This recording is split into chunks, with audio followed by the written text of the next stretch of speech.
Hi guys, good day. Nandito pa rin kami ni Madam sa Subic. Pero nag-early checkout na kami sa hotel. Kasi babalik na rin kami ng Manila. Pero kain muna daw kami sa Makimura. Kaya lang, masyado ata kami maaga, sarado pa. Kaya nagpamassage muna kami. Sobrang nagustuhan talaga namin dito sa Makimura. Lalo na tong beef gyudon, tonkatsu, at saka yung maki roll. After kumain, tara, biyahe na tayo. Medyo mahaba yung biyahe, 4 hours pa, kaya bili muna kami ng kape. Fast forward, 3:40, Makati na kami. May pa-full tank pa si Madam. Pero hindi pa pala kami uuwi. On the way kami ng Okada, lilipat daw kami ng kotse. May mission pa kasi kaming gagawin. Birthday nga pala ng mami ni Madam.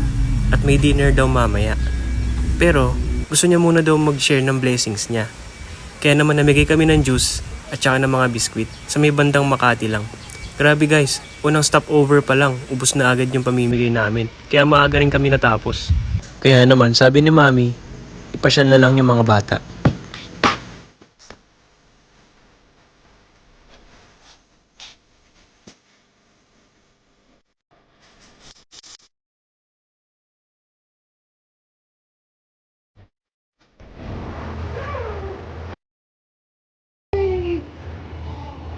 Grabe!